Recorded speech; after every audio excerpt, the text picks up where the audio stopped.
Hello there, everyone. Welcome to the channel if you're new. Welcome back if you aren't. I am EDJ, and we are going to be continuing with the battle, with epic histories telling of World War One, and we're going to be covering the Battle of the Somme. So he briefly covered this in the 1916 video, mentioning like how long it lasted, like 5 months, the extreme casualties. So I'm really looking forward that he's going to be, going into more specifics, because this is like a battle that really does deserve to have its own video, dedicated to it.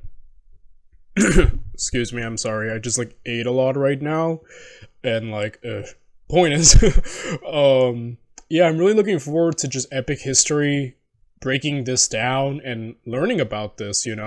So yeah, I don't really have much else to say. I'm super excited to cover this. I just want to jump right into it. So let's just do it. Without any further ado, let's watch the Battle of the Somme, 1916.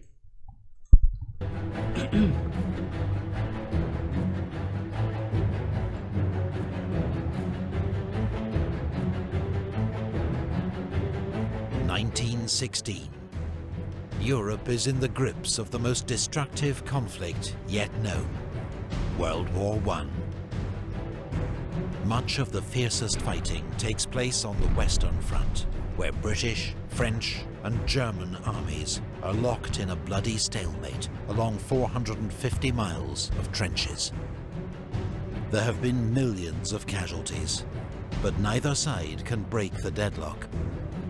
The combination of barbed wire, machine guns and heavy artillery means troops trying to cross no man's land, the open ground between the trenches, are slaughtered en masse. The advantage is always with the defender. But the Allies are committed to more attacks. They're determined to liberate the parts of France and Belgium that were occupied by Germany in the first months of the war. The British and French have agreed to launch a joint offensive in the summer of 1916. But the Germans strike first.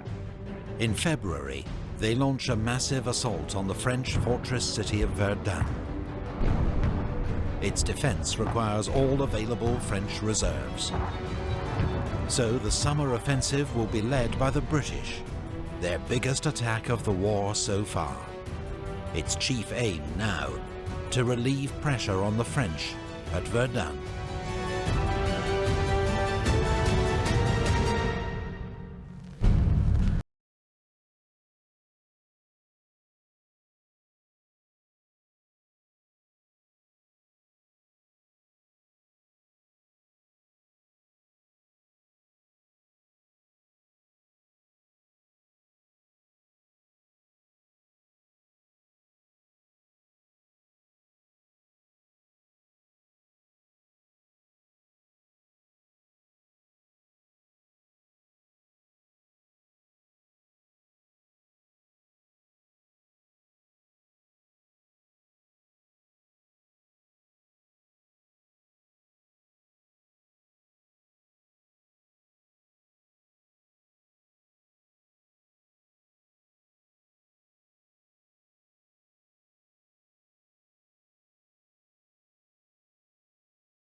The offensive will be led by the British Fourth Army, commanded by Lieutenant General Sir Henry Rawlinson. With Haig, he draws up the plan of attack. To overcome the Germans' formidable defences, the British will carry out a massive, week-long artillery bombardment with 1,400 guns.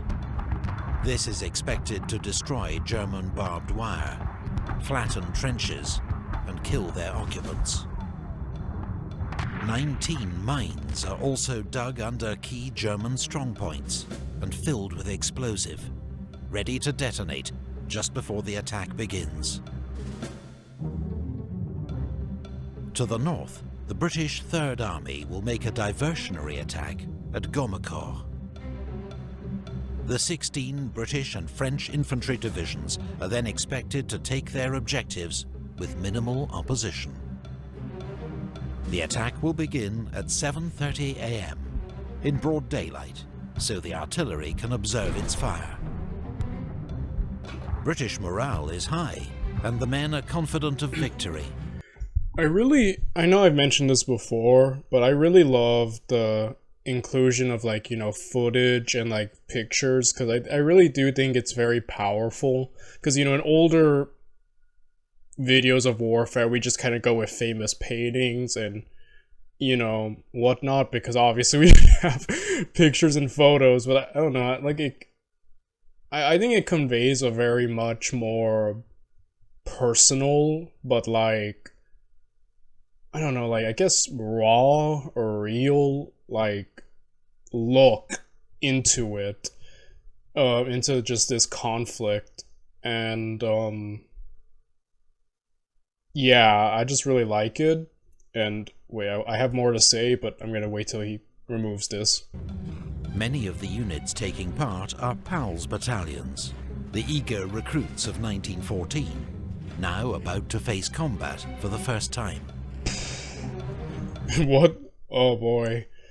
It's kind of that optimism, right? When you first get into war, like, yeah! And then, like, once you're done, it's like, left shell-shocked, like, ugh.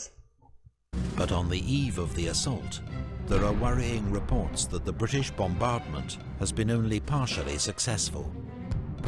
1.6 million shells are fired, but due to inexperienced gun crews, a shortage of heavy guns, and faulty shells, much of the German barbed wire remains intact. German defenders, too, are largely unscathed in their deep dugouts. And from captured prisoners and listening in on uncoded telephone calls, the Germans know exactly when and where the British are coming. Oh boy.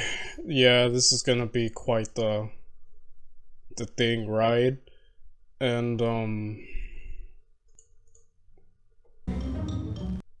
take it.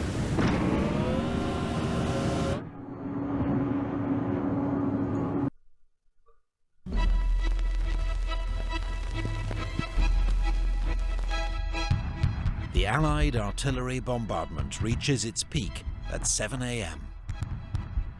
At 7:20, the British detonate an enormous mine under a German strongpoint, the Hawthorne Redoubt, and British troops rush forward to occupy the crater. At 7:28, further mines are detonated under German strongpoints along the front. At 7:30, the Allied bombardment moves on to the German second line, as British and French infantry begin their advance across no man's land. German troops, meanwhile, race up from their dugouts to set up machine guns. It's an enduring myth that all the British infantry climb out of their trenches and walk steadily towards the German line.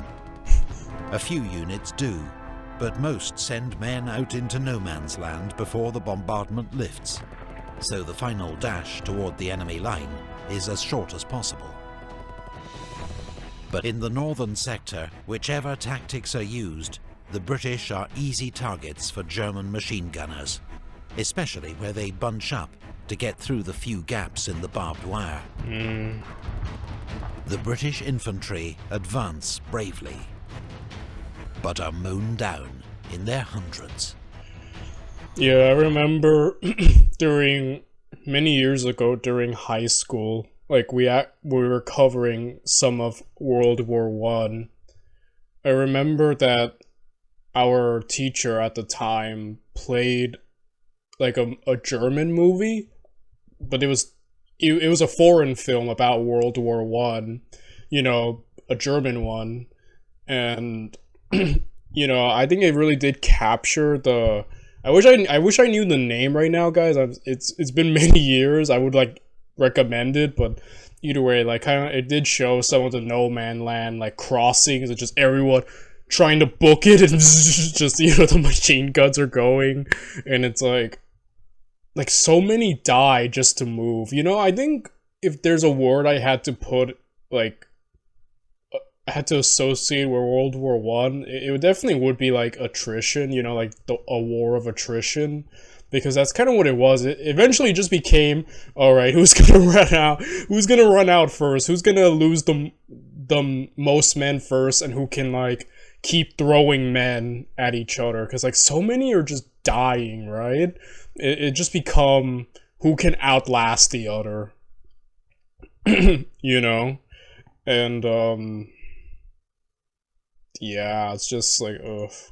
Some units do break into the German line.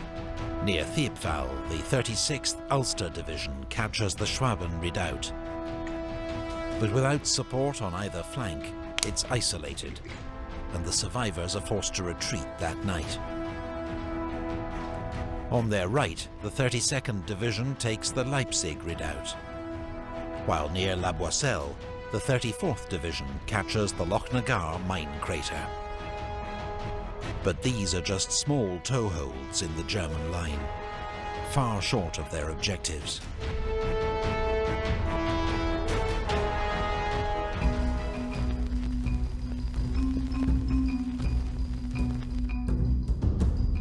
In World War I, one of the greatest challenges faced by commanders is getting accurate information about the course of the battle. Reliable field radios haven't been invented yet. Telephone lines are regularly cut by shell fire.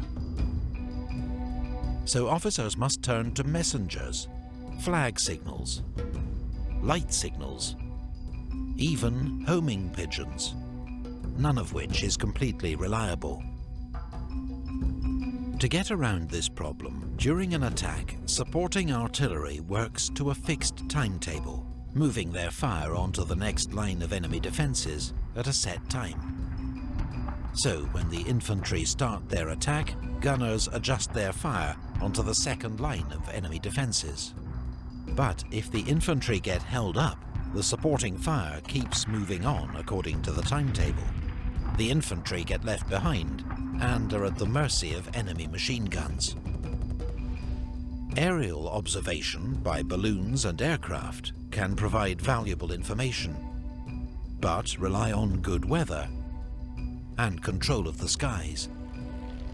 This is why, on the 1st of July, it takes British commanders hours, even days, to find out which attacks have been successful and which have failed. This makes it extremely difficult for them to react to the situation with any speed.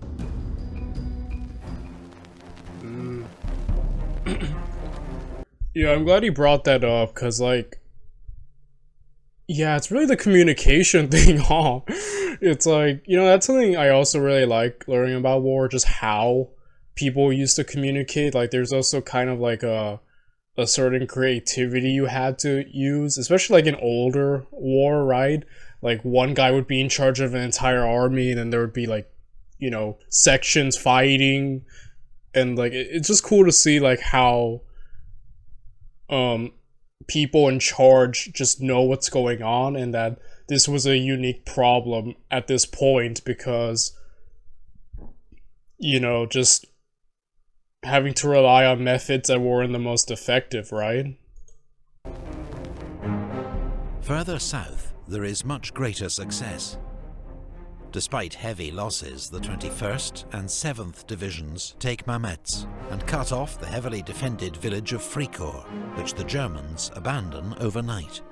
On their right, the 18th and 30th Divisions take their objectives, including the village of Montauban, which is secure by 11 AM.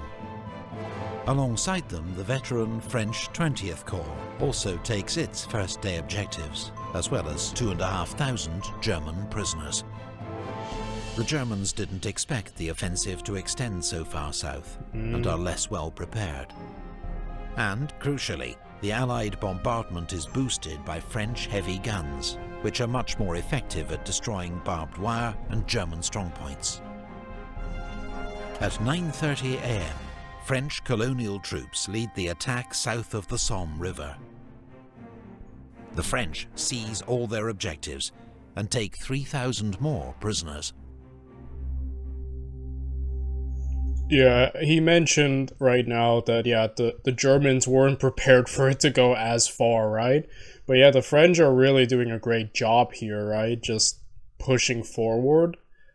Like, yeah, the French did really well during World War One, but I think there's a funny thing I learned about a long time ago that, like, in World War Two, some of them were still a little high on the success of World War One, and you know what happened with the French in World War Two, but yeah, they did really a great job during this, World War One, holding off against the Germans and just essentially kind of ruining their plan, because the plan, like the Schlieffen plan, I believe, was to quickly knock this side out, right? But that did not work because of just the valiant resistance of, the French and the British. Despite success in the south, the first day of the Battle of the Somme is a costly failure for the British. German losses for the day are estimated at 12,000 men. The French lose 7,000. But the British suffer a staggering 57,000 casualties. Holy crap. Oh my goodness. Look at all those numbers, like, combined, like, ugh, and just the day, that's... Yeah, like, every time he brings up the casualties, I, like... It always surprises me, because it's just so much. 1/3 of them killed. The 1st of July, 1916, becomes the bloodiest day in the history of the British Army. And it's just the first day in a battle that rages for another 4 months, finally ending in November amid freezing rain and mud. By then, the Allies have advanced 10 miles at a cost of 430,000 British casualties, 200,000 French casualties, and 450,000 German. Oh my goodness, that's so insane. All that for just 10 miles, right?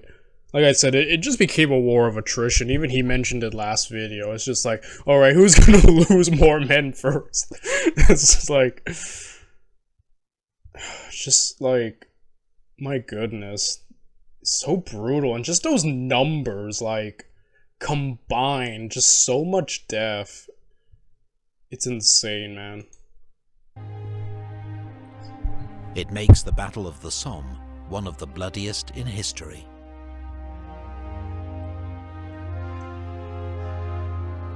In British popular memory, the Somme is remembered as an unmitigated disaster and tragedy, evidence of the incompetence of British generals and the pointless sacrifice of the gallant soldiers under their command. But to those who fought it and those at home, the Battle of the Somme was seen as a success. Casualties were enormous and hard to bear, but across Europe every warring nation was suffering terrible losses, as all commanders struggled to find an answer to trench warfare.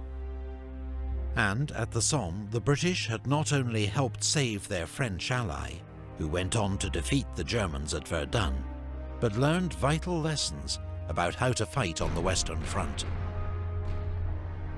Most of all, the Battle of the Somme had been a costly but necessary wearing down of the German army, an immensely painful but vital step. on the long road to victory.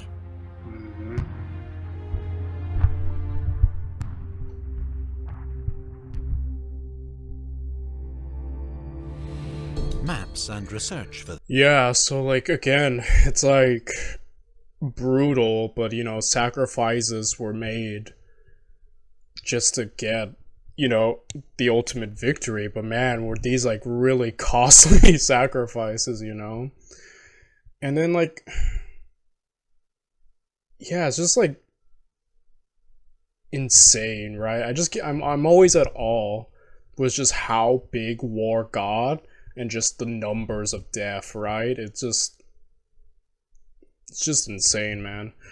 But again, this was another great video, and I'm glad he's covering all this, because this war really is just important, and I really do love this series. We only have like 2 more videos before we're done, but I've really enjoyed this series, because I feel like it's just, like I said, I love World War One. It's like I mentioned in the first video of this series, I like it more than World War II. I think just how the world changed after this war and because of this war is just very important. And, you know, often it's kind of overshadowed by the Second World War. So I just really enjoy seeing it. And, you know, seeing just the brutal reality that so many of these brave men had to endure. But, you know, I don't know, it's just great. And yeah, I'm really looking forward to seeing the next 2 parts and covering them. So I will be seeing you all in the next one. Bye everyone.